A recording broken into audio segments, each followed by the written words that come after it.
¿Por qué es importante eso? Porque el énfasis de las pugnas y las disputas en Corinto era por la sabiduría. Ese era el origen de las peleas. Era porque quién sabía más, quién era más especial, quién era mejor.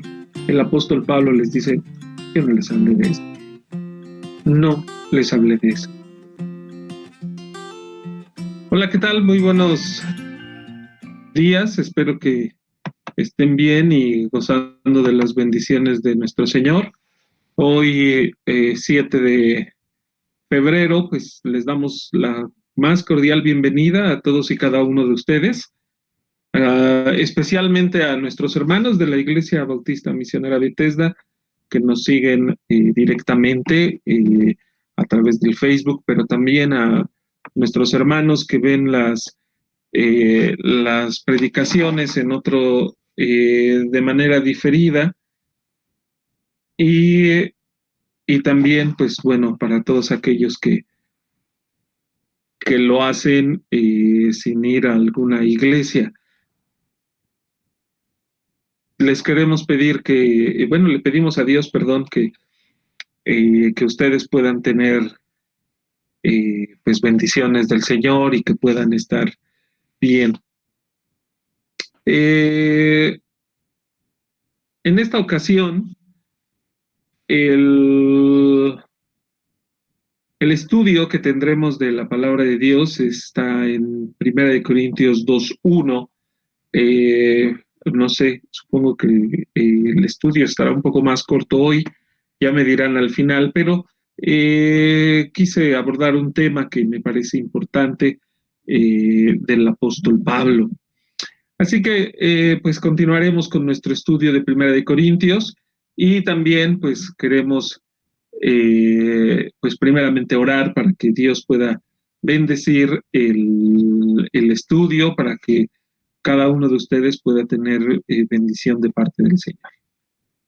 Voy a orar, permítanme unos momentos. Gracias, Señor, por este día. Gracias porque eres con nosotros, nos cuidas, nos amas y no nos falta lo necesario. Señor, gracias porque sé, Padre, que tienes a mis hermanos, los tienes con bien.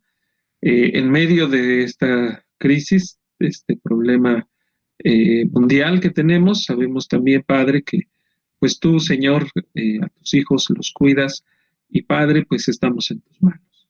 Gracias, Señor, por la vida de cada uno de ellos. Gracias porque nos amas y nos cuidas. Bendice el estudio de esta mañana. Permite, Padre, que sea de bendición para mis hermanos y, Padre, que podamos pues meditar y hacer y llevar a cabo lo que nos da, Señor, tú a través de tus palabras. En el nombre de tu Hijo amado Jesús. Amén. Voy a... Este estudio lo titulé ¿Cómo no predicar? En este estudio el apóstol Pablo hace algunas, en esta frase, de hecho es un par de frases que da, dice algunas cosas que él no hizo cuando fue a predicar a la ciudad de Corinto. Recuerden, para ponerlo en contexto, que la carta de 1 Corintios y también la de 2 Corintios, por supuesto, son cartas que se escriben para corregir actitudes, para corregir cosas que la iglesia de Corinto está haciendo mal. Una de las cosas más notables que la iglesia de Corinto hace mal es que tienen muchas divisiones. Otra cosa que también es muy importante y que la hemos mencionado especialmente en los dos últimos estudios, es que la iglesia de Corinto tenía un problema, había muchos egos, había muchos hermanos en Corinto que creían que sabían mucho, que creían que habían alcanzado un nivel de sabiduría más grande que el que tenían los demás. Y por eso veían a los hermanos como a los que no compartían sus ideas, los veían como personas y cristianos de menor estatura. Y cuando leemos el versículo 1, capítulo 2, dice: así que, hermanos, cuando fui a vosotros para anunciaros el testimonio de Dios, no fui con excelencia de palabra o de sabiduría. La primera cosa que quiero que noten ustedes es la palabra hermanos. La palabra hermanos en griego es adelphos. Esta palabra es muy usada entre los primeros cristianos y aún ahora entre aquellos que nos consideramos cristianos, también es muy usada. Nos llamamos hermanos y yo creo que en algunas ocasiones, no siempre evidentemente, pero en algunas ocasiones se ha perdido el sentido de lo que quiere decir hermano. Hermano quiere decir, se aplicaba a aquellos que eran consanguíneos. Hermano es alguien de tu familia. Hermano es alguien muy cercano, alguien a quien tú valoras mucho y que probablemente puedes tener dificultades con él, probablemente puedes disgustarte con él, puedes, incluso, ¿por qué no decirlo?, puedes pelearte con él. Pero ese vínculo nunca lo puedes romper porque es un vínculo de sangre. Eso es lo que quiere decir, hermanos. Y uno de los deseos del Señor Jesucristo, lo puedes ver en Juan 17, si no recuerdo mal, es que sus seguidores fueran uno, que fueran hermanos. De hecho, la Biblia dice que el Señor Jesucristo en su última oración elevó los ojos al cielo y dijo, no te pido solamente por esto, sino por aquellos que han de creer en mi nombre por el testimonio de ellos. Y dijo también, y en esto los conocerán que son mis discípulos, si se aman los unos a los otros. La característica principal en una iglesia es el amor que debe existir entre ellos, entre los miembros de la iglesia. Y es por eso que el apóstol Pablo usa esta palabra, hermanos, así que hermanos.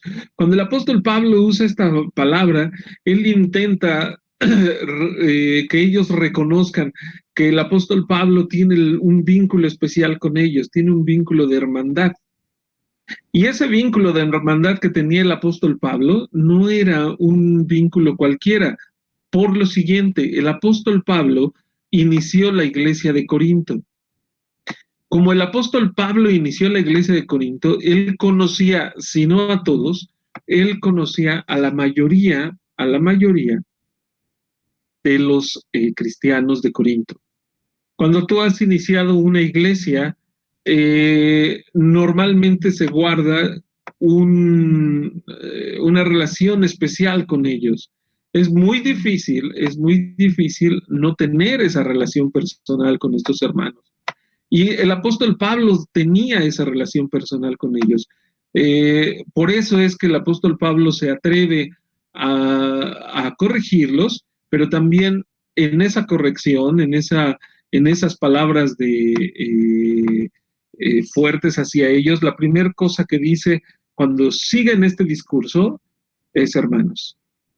Algunos comentaristas dicen que el capítulo 2, esta división que hay entre el capítulo 2 y capítulo 1, dicen que no es tan exacta porque si tú lees el pasaje con atención, el apóstol Pablo sigue en el mismo discurso. Les acababa de decir anteriormente el apóstol Pablo que que ellos debían tener, que ellos no eran de las personas más sabias de Corinto. Y que el Señor Jesucristo era el que debía ocupar el primer lugar entre ellos. Por eso cuando les dice así que hermanos, sigue continuando con este discurso, y es cierto, tiene correspondencia con el discurso que se tiene. Pero vuelvo a insistir y quiero que sea muy, muy claro, les está diciendo hermanos, les está diciendo, son ustedes mis cercanos, no somos lejanos. Ahora, después de que se identifica con ellos, les dice, cuando fui a vosotros, y cuando dice cuando fui a vosotros se refiere a cuando el apóstol Pablo inició la iglesia de Corinto. ¿Sí? Este es el momento al cual el apóstol Pablo hace referencia. Más al final, eh, haré mención de las circunstancias en las cuales el apóstol Pablo llegó a Corinto.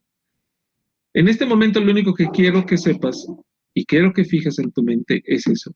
El apóstol Pablo está haciendo referencia a cuando él inició la iglesia en Corinto. Por eso les dice, cuando fui a vosotros a anunciaros. La palabra anunciaros es katagelein. Katagelein es traducido aquí como anunciaros, anunciar. Es una palabra de autoridad. Fíjate que esta palabra de anunciar se usaba en el griego clásico como una referencia a una proclama de guerra o a un anuncio de algún festival. O sea, se usaba para dar la idea de que había algo importante que iba a ocurrir. Pocas cosas son tan importantes como que ocurra una guerra. Muy pocas cosas. Katalegein es esto, esta frase que dice para anunciaros. El apóstol Pablo dice, yo fui a anunciarles esto. En el Nuevo Testamento este vocablo se usa varias veces. Se usa respecto de los profetas predicando la venida del Dios y los eventos, la venida del Señor Jesucristo y los eventos de los primeros días. Fíjate que en Hechos 3:24 es un pasaje que usa esta palabra. Dice, y todos los profetas desde Samuel en adelante, cuando han hablado, también han anunciado estos días. Aquí está usando esta palabra que el apóstol Pablo usa, anunciaros el evangelio. También podrías tú pensar, y podemos pensar, que el apóstol Pablo, cuando habla de que él fue a anunciar a los corintios, está hablando que él fue a anunciar de la misma manera que los profetas lo hacían al pueblo, él fue a anunciar la palabra de Dios. También se emplea con relación a la obra del Señor Jesús para anunciar luz al pueblo, a los gentiles. Hechos 26:23 dice que el Cristo había de padecer y ser el primero de la resurrección de los muertos para anunciar luz al pueblo y a los gentiles. Estos dos pasajes deberían de traer a tu mente, de traer a tu corazón lo siguiente. El apóstol Pablo, cuando habla del anuncio del evangelio, usa estas frases, usa este sentido de importancia a el mensaje de Dios. El apóstol Pablo fue heraldo y fue mensajero del mensaje de Dios, de la palabra de Dios. En algunas ocasiones este pasaje, esta frase, esta palabra se usa para la predicación en las iglesias. Pero si te fijas bien, en este pasaje no está hablando de la predicación a las iglesias, está hablando del anuncio del evangelio a los perdidos, a los perdidos. Fíjate qué cosas anunciaban, cómo ellos eran los anunciadores, pero qué era lo que anunciaban, a qué se asocia esta palabra. En primer lugar, ellos proclamaban la palabra de Dios, eso es lo que anunciaban, siempre anunciaban la palabra de Dios. Pablo y Bernabé anunciaban la palabra de Dios en las sinagogas de Chipre, eso lo encontramos en Hechos 13:5. Hechos 13:5 dice, y llegados a Salamina, anunciaban la palabra de Dios en las sinagogas de los judíos. Tenían también a Juan de ayudante. ¿Sí? Ellos eran lo que anunciaban. Cada que encontramos esta frase, se refiere a esto, se anunciaba el evangelio. Ese era su mensaje, no había otro mensaje. Era algo que ellos hacían, que era mandato de Dios. Hechos 17:13 también nos dice que lo hacían, por ejemplo, en Berea. Dice, cuando los judíos de Tesalónica supieron que también en Berea era anunciada la palabra de Dios por Pablo, fueron allá y también alborotaron a las multitudes. Ellos predicaban, pero lo que predicaban no eran sus opiniones particulares, no era lo que ellos creían solamente. No compartían sus dudas, no compartían sus conocimientos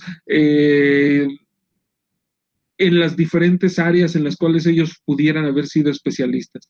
Ellos no hacían eso, ellos lo que hacían era proclamar la palabra de Dios, el mensaje del evangelio. Esto es importante porque uno de los aspectos más lamentables de la iglesia de Corinto es que ellos en ese momento se encontraban enfrascados en divisiones, en pugnas internas, en egos, que la mayoría de esas discusiones y esos egos no tenían que ver con alguna cosa que fuera la palabra de Dios. Era más bien una dificultad entre que algunos de ellos no habían no eran maduros, se sentían unos mayores que otros, creían unos que eran superiores a los demás, creían unos que eran más sabios que los otros, y esto es una característica muy importante de una de las herejías de los primeros siglos, que es el agnosticismo. El agnosticismo siempre hablaba, siempre proclamaba un conocimiento superior diferente a los demás. Si bien al parecer en este momento el agnosticismo no ha entrado de una manera fuerte en la iglesia de Corinto, sí podemos ver que está empezando, se está empezando a diseminar entre los hermanos.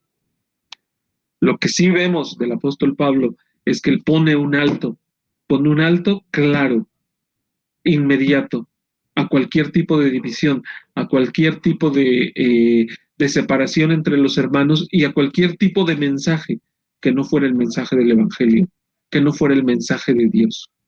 ¿Qué otra cosa ellos hacían, estos predicadores? Proclamaban a Cristo. A Pablo, fíjate que al apóstol Pablo no le preocupaban mucho las formas y en algunos casos tampoco le preocupaban mucho los motivos por los cuales el evangelio del Señor Jesucristo fuera predicado. Fíjate que en Filipenses 1, 16 y 18 dice, los unos predican a Cristo por contención, no sinceramente, pensando añadir aflicción a mis prisiones. Dice el versículo 18, que pues, que no obstante, de todas maneras, o por pretexto, o por verdad, Cristo es anunciado, y en esto me gozo y me gozaré aún más. En alguna ocasión que he platicado de este pasaje con algunos hermanos, yo les he dicho, tú te gozarías si está creciendo, y bueno, les pongo, por ejemplo, algún grupo que predica cosas que no son correctas, que son realmente herejías, ¿no? Y uno de estos hermanos me dice, pues no. Y le digo, oye, pero ellos predican la salvación por gracia. Y a lo mejor algunos dirían, pues no hay problema, predican salvación por gracia, adelante. El apóstol Pablo, bueno, la respuesta de estos hermanos después, la verdad es que no. Yo lo que veo es que el apóstol Pablo, cuando habla de que él se alegra, es porque al final están predicando a Cristo y están predicando y enseñando de una manera correcta, aunque no lo hagan con buena intención. Dice él, algunos lo hacen por contienda. A lo mejor algunos hermanos lo hacían para que, para ocupar ellos un lugar más grande dentro del Evangelio, de muy buena reputación dentro del Evangelio por sobre Pablo, para que Pablo se sintiera, dijeran, ven, no solamente Pablo lo hace, pero yo lo que veo, o al menos lo que entiendo, es que al final de cuentas ellos estaban enseñando el Evangelio y era un Evangelio correcto el que ellos enseñaban, era un Evangelio correcto el que ellos proclamaban, porque cuando hay otros que no lo enseñan de manera correcta, el apóstol Pablo dice, hey, cuidado, esas cosas no se deben hacer. Por ejemplo, los de la circuncisión. Con los de la circuncisión el apóstol Pablo tiene problemas muy fuertes, muy fuertes, de manera que, por ejemplo, el libro de Gálatas es un compendio de argumentos por los cuales la circuncisión es incorrecta. Y es tan incorrecta que el apóstol Pablo en una de los pasajes de Gálatas dice, y aquellos que os inquietan, mejor les fuera mutilarse, y así dice nuestra Biblia Reina Valera. En realidad, si en el griego, hasta donde yo sé, literalmente quería decir, mejor les fuera caparse, como ellos hacían un énfasis muy fuerte en la circuncisión, el apóstol Pablo dice, mejor les fuera caparse completamente el miembro. Cuando tú lees eso, realmente el argumento del apóstol Pablo es muy fuerte, lo cual quiere decir que el apóstol Pablo, al menos lo que yo veo en la Biblia, es que el apóstol Pablo no se contentaba solamente con que hablaran de la salvación, no, debían hablar del mensaje del evangelio correctamente. El apóstol Pablo se alegraba porque A lo mejor por contienda, dice, a lo mejor porque quieren añadir más mal a mis prisiones. ¿Por qué? Si él estaba preso por el Evangelio y se sabía que alguien seguía predicando lo mismo que él, seguramente le darían, le traería mayor mala reputación en sus defensas. Pero finalmente él dice, y en esto me gozo y me gozaré aún más. Cristo, la verdad de Cristo es anunciada. ¿Qué otra cosa tiene que ver con con este segundo aspecto? Colosenses 1:28 dice, a quien anunciamos, amonestando a todo hombre y enseñando a todo hombre en toda sabiduría, a fin de presentar perfecto en Cristo Jesús a todo hombre. Cómo pues, déjame preguntarte, cómo pues podremos nosotros presentar a todo hombre perfecto de la manera que el Señor, que Pablo lo está diciendo, presentar perfecto en Cristo Jesús a todo hombre, solamente a través de la predicación correcta del Evangelio? Ese es el Evangelio que el apóstol Pablo predicaba. Y eso era lo que produce gozo, cuando él sabe que alguien está predicando el Evangelio correcto, aunque lo haga con una motivación incorrecta. Y hay que decirlo, en algunas ocasiones entre pastores, entre iglesias, a veces hay competencia. Eso es algo que a veces muchos no reconocen, pero en realidad lo hay. Y en realidad pensar un programa de evangelización que sea exitoso, a veces probablemente es pues para que al menos se vea que estoy haciendo algo en la iglesia.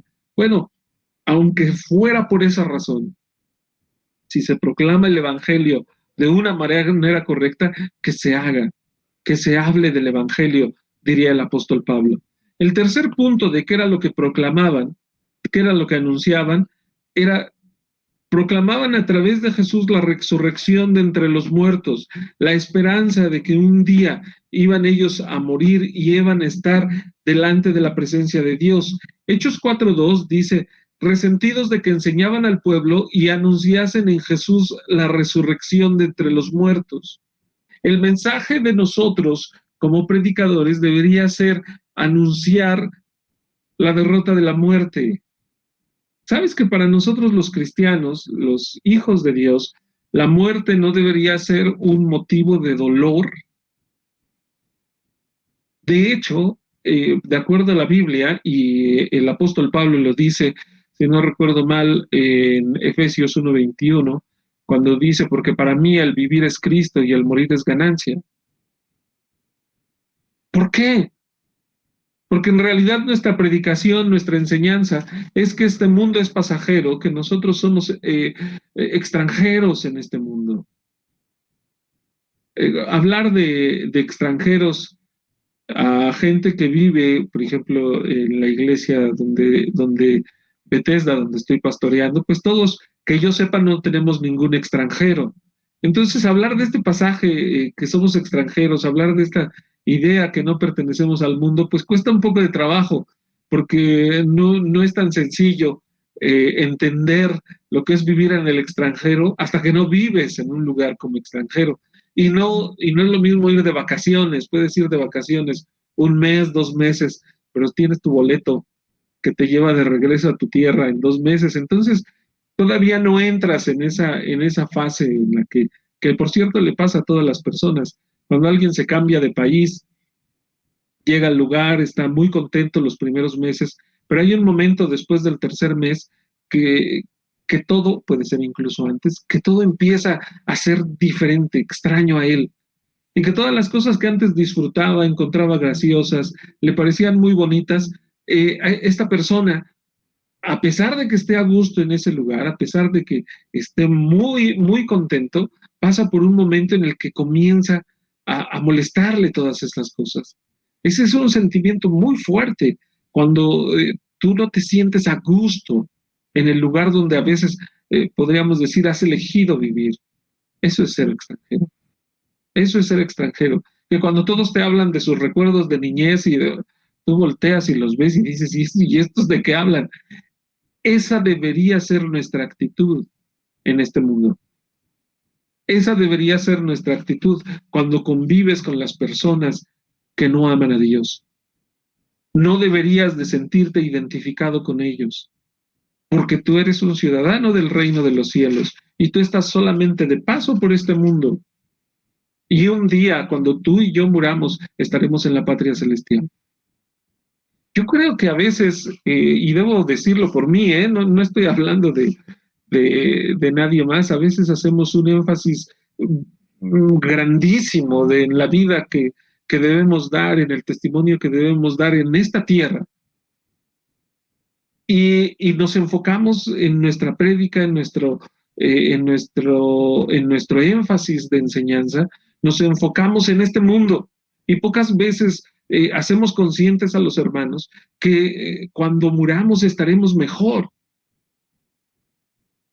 Y creo que por eso es uno de los resultados más grandes y más tristes, es que tenemos muchos hermanos en nuestras iglesias que cuando tienen problemas, tienen dificultades, entran en estados depresivos muy fuertes. Y a veces el hecho de que ellos vayan a morir es una idea que les aterra. O cuando muera algún familiar, es algo en lo cual no encuentran consuelo. ¿Cuál es el problema? El problema es que creo yo, no hemos sido lo suficientemente enseñados en cuanto a que no somos de esta tierra. Nuestra patria realmente no es esta tierra. El ser mexicano, déjame te digo, y si escucha a alguien que no sea mexicano, colombiano, español, de la nación que sea, tu pasaporte solamente es un accidente. Tu verdadera ciudadanía está en los cielos, si tú eres hijo de Dios, si tú amas a Dios, si tú has nacido de nuevo. Esa es la predicación de Pablo. Vamos a ir al cielo. Anhelamos ir al cielo. Anhelamos morir. Ese es el sentido porque para mí el vivir es Cristo y el morir es ganancia. Es mejor morir, dice él, preferiría yo morir. Y de verdad se me hace muy, sin temor a decirte, hablar con varios cristianos. Yo no recuerdo uno solo que me haya dicho, salvo alguien que está atravesando por problemas, nadie más dice, pues es que ya me quisiera ir a la presencia de Dios. No, la mayoría queremos seguir en esta vida. Creo que nuestra predicación debería dejarnos muy claro esta idea, muy claro nuestro futuro. Este mundo solamente es una estación de paso. Y déjame te digo, es la estación de paso más pequeña. Nuestra verdadera ciudadanía está en el reino de los cielos. Y con esto no quiero minimizar el testimonio que tú debes dar, la clase de vida que tú debes llevar, la santidad que tú debes de procurar en tu vida y en tu corazón. Pero este mundo, si llegas a vivir 100 años, yo creo que serás uno entre muchísimos, 1 millón, 2 millones de personas. Pero así fueran 100 años, no es menos que un suspiro de la eternidad. No es nada comparado con la eternidad. Hace muchos años leí no recuerdo de dónde era, que le preguntan a alguien, oye, ¿qué es la eternidad? Y él decía, la respuesta de esta persona era que la eternidad era le decía, imagínate una montaña de cristal, ¿sí? El Monte Everest, alguno de estos, una montaña muy grande. Y cada 100 años, si no recuerdo mal, baja un pajarito y se afila el pico con la montaña, que es de cristal. Bueno, dice, cuando el pajarito haya gastado toda la montaña, habrá transcurrido 1 segundo de la eternidad. Y fíjate que esa idea es bonita, pero no es cierta. Ni siquiera será 1 segundo de la eternidad. La eternidad no podemos entenderla a través de estos ejemplos. Son bonitos, nos dan una idea, pero en realidad la eternidad es mucho más vasta que eso. La eternidad es mucho más vasta y sobre todo la eternidad que Dios nos promete en su presencia, a su lado, es algo inigualable. Eso era lo que proclamaban a través del Señor Jesús, la resurrección de los muertos. Un día tú y yo moriremos y estaremos en la presencia de Dios. Habremos llegado a nuestra patria celestial. La cuarta cosa que proclamaban era que el Señor Jesucristo era el Mesías, que era el cumplimiento de todas las esperanzas del pueblo de Israel. Hechos 17:3 dice, declarando y exponiendo por medio de las Escrituras que era necesario que el Cristo padeciese y resucitase de los muertos, y que Jesús, a quien yo anuncio, decía él, es el Cristo. El Señor Jesucristo fue el Mesías prometido. El Señor Jesucristo fue aquel que cumplió todas las promesas que Dios le había dado al pueblo de Israel. Esto anunciaba el apóstol Pablo. El apóstol Pablo no fue a Corinto, no fue a Atenas, no fue al mundo griego a decirles que el Señor Jesucristo era otra deidad, una deidad de ellos. No les dijo, es Zeus, es la única identificación que usa con los atenienses es el Dios no conocido. Pero en toda la predicación del apóstol Pablo es la única ocasión en la cual hace mención y una identificación con el mundo religioso de ellos. En todo momento siempre era, yo les anuncio a Jesucristo, el cumplimiento, el que ha cumplido todas las profecías acerca de el Mesías del pueblo judío. La quinta cosa que proclamaban, que incluía esa proclamación, esa anunciación, era que proclamaban que el camino a Dios estaba abierto.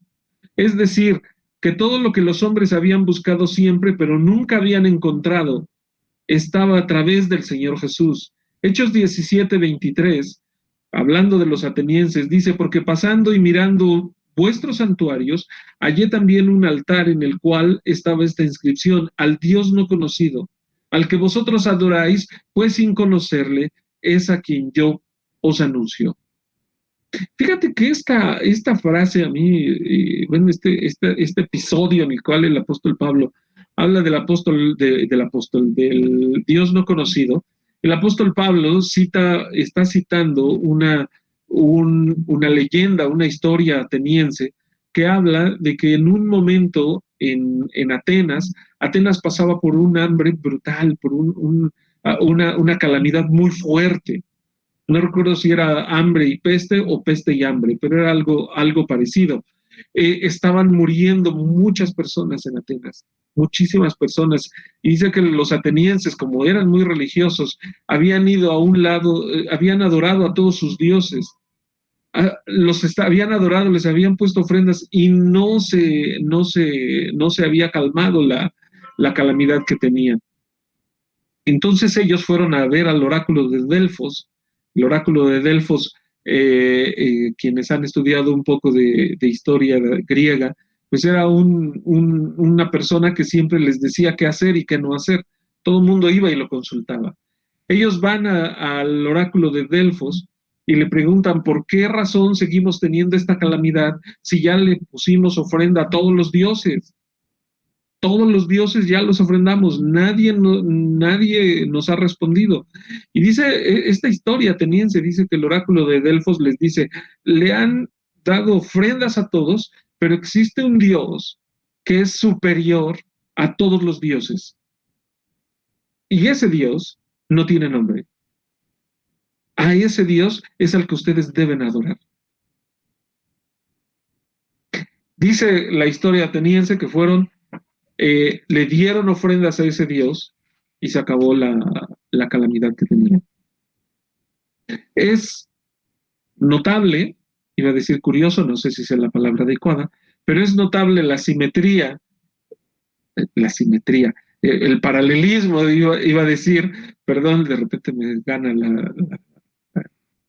los adjetivos, pero es muy notable el paralelismo que existe entre que se les diga que es el Dios no conocido y que Dios en la cultura judía es el Dios que no tiene nombre. Es el Dios el que no tiene nombre. El Moisés le dijo a Dios, dime quién eres.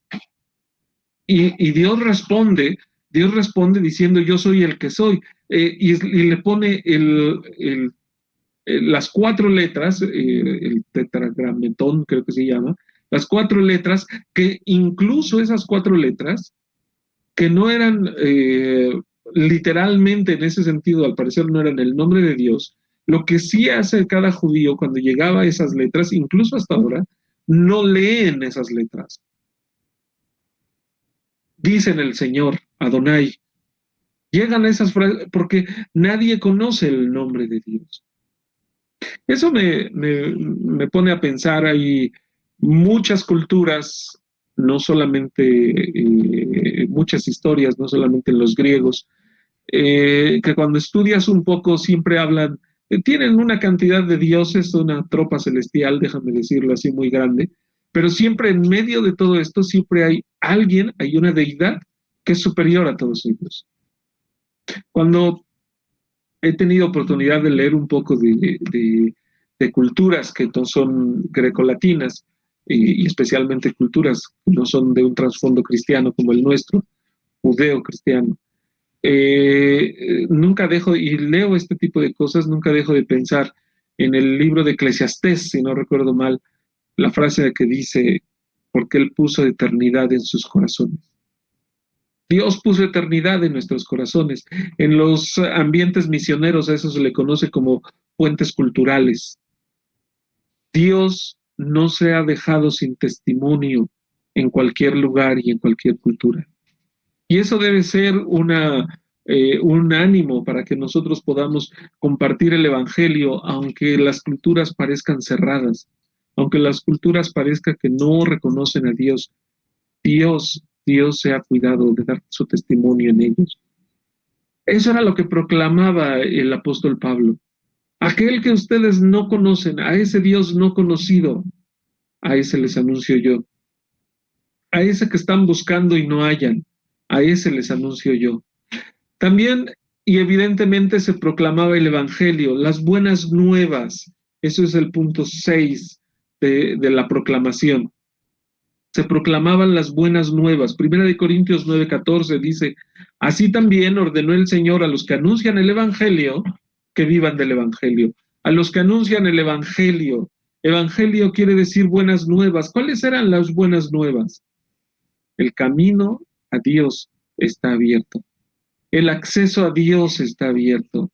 Podemos tener comunión con Dios, aquello que hemos anhelado, el no estar solos, el no sentirnos abandonados. El mayor problema de nuestra sociedad, detrás de tanta complacencia, detrás de tanto pecado, ¿sabes cuál es? La soledad. Ese es el mayor problema de las personas. Ese es el mayor problema de la humanidad. Y el Señor Jesucristo promete estar con aquellos que tienen una relación con Él en todo momento. A un hermano le compartí este pasaje, el que dice, porque mi padre y mi madre me dejaren, aun si mi padre y mi madre me dejaren, con todo Cristo me recogerá, con todo Dios me recogerá. Dios promete no dejarnos, siempre estar con nosotros. Eso es el Evangelio. Nos promete una vida eterna, nos promete librarnos del infierno. Eso es lo que nosotros debemos proclamar y debemos enseñar. Y vuelvo a decirte, cuando nosotros entendamos eso, en realidad podremos vivir felices, claro, sin temor a la muerte. Aquello que es la causa más fuerte y más dura de temor es la muerte. Pregúntale a todo el mundo y todo el mundo te va a decir, bueno, al menos estamos vivos. Cuando eres hijo de Dios, cuando eres cristiano, cuando has entendido el Evangelio, sabrás que la muerte es ganancia. Sabrás que la solución más ideal a cualquier cosa es ir a la presencia de Dios. Eso era lo que ellos predicaban, eso era lo que ellos enseñaban. Hechos 13:38 dice, sabed pues, varones hermanos, que por medio de él se os anuncia el perdón de vuestros pecados. Eso dice Hechos 13:38. ¿Qué otra cosa también se dice? Primera de Corintios 3:1. De manera que yo, hermanos, no pude hablaros como a espirituales, sino como a carnales, como a niños en Cristo. ¿Sí? En este pasaje también habla de la anunciación, habla de lo que se anuncia. Este último pasaje habla de lo que se exhorta. Ahora, después, así que hermanos, cuando fui a anunciaros el Evangelio, dice el testimonio de Dios, dice la siguiente frase: no fui con excelencia de palabra y de sabiduría. Y esta frase de no fui a vosotros con excelencia de palabra y sabiduría es importante por lo siguiente. Algunos comentaristas eh, afirman lo siguiente. ¿Recuerdas lo que mencioné al principio? ¿Cómo empezó la predicación de Pablo en Corinto? Si leemos Hechos 17, Hechos 18, déjame leértelo rápidamente. Te lo voy a leer varios pasajes de corrido y nos habla cuándo llegó el apóstol Pablo. Dice el 18.1, dice, después de estas cosas Pablo salió de Atenas y fue a Corinto. Y halló a un judío llamado Aquila, natural del Ponto, recién venido de Italia con Priscila su mujer. Y por cuanto Claudio había mandado que todos los judíos saliesen de Roma, fue a ellos. Y como eran del mismo oficio, se quedó con ellos y trabajaban juntos, pues el oficio de ellos era hacer tiendas. Y discutía en la sinagoga todos los días de reposo, y persuadía a judíos y a gentiles, y a griegos, perdón. Está en Corinto, ¿eh? Y cuando Silas y Timoteo vinieron de Macedonia, Pablo estaba entregado por entero a la predicación de la palabra, testificando a los judíos que Jesús era el Cristo. Brincamos al 9, dice, entonces el Señor dijo a Pablo en visión de noche, no temas, sino habla y no calles, porque yo estoy contigo y ninguno pondrá sobre ti la mano para hacerte mal, porque yo tengo mucho pueblo en esta ciudad. Y se detuvo allí 1 año y medio enseñando la palabra de Dios. Leí este pasaje por lo siguiente. Hay dos aspectos que quiero que notes. Uno, ¿de dónde venía el apóstol Pablo? El apóstol Pablo, cuando llega a Corinto, de acuerdo al versículo 1 del capítulo 18, viene de Atenas. ¿Recuerdas en el Hechos 17, en la última parte del capítulo, nos dice cómo fue la predicación de Pablo? Pablo llega a Atenas, dice que se enardeció su corazón y entonces disputaba con todos y les hablaba del Evangelio. Lo invitan a ir al Areópago. El Areópago era el lugar donde todos podían, eran las juntas del pueblo. Y ahí se juntaban los ciudadanos y decían, a ver, ¿este qué tanto habla? Que venga y que nos hable. El apóstol Pablo, cuando hace la exposición del Evangelio en el Areópago, menciona en diversas ocasiones, al menos un par de ocasiones, en esa predicación que él tiene, a autores atenienses, a autores griegos. El apóstol Pablo ahí y en otros pasajes muestra su conocimiento de la cultura griega.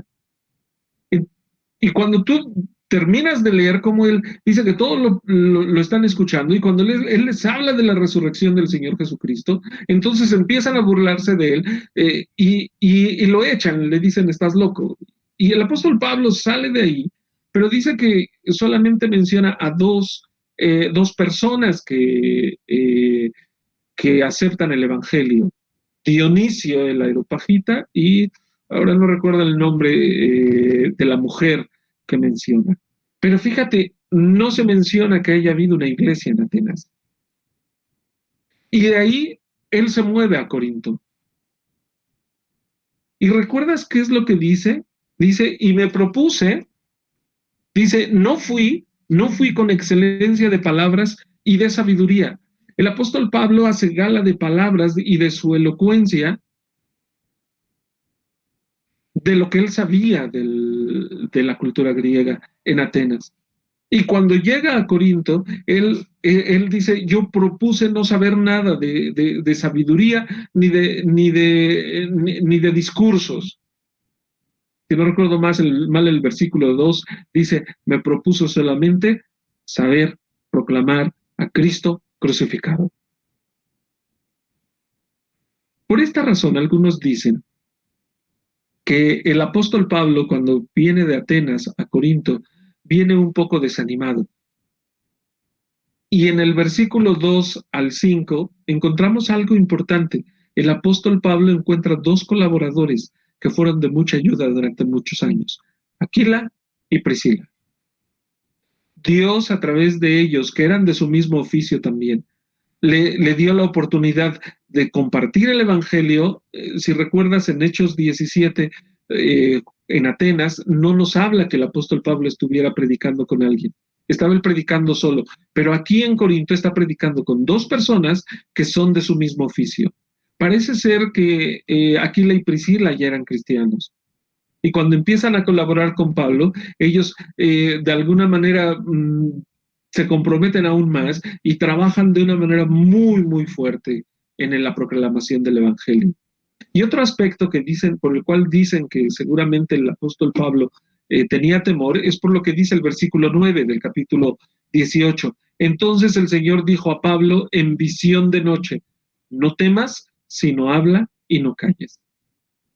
Estos comentaristas que dicen esto hacen énfasis en que en realidad no hay muchas ocasiones en las cuales Dios directamente impulsara al apóstol Pablo y le dijera: no temas, predica, no calles.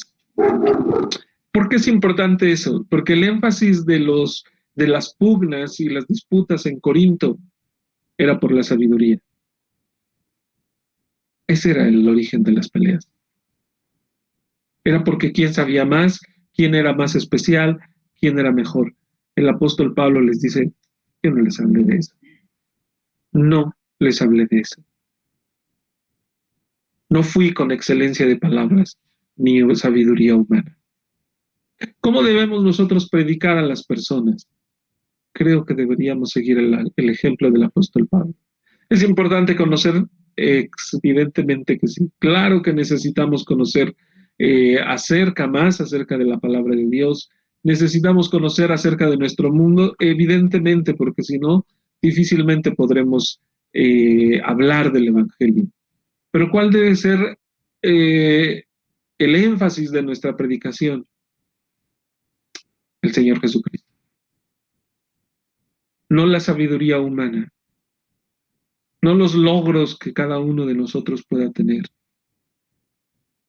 Gracias a Dios que algunos tienen estudios, gracias a Dios que algunos tienen logros, pero sobre todo debemos proclamar la palabra de Cristo, Cristo crucificado.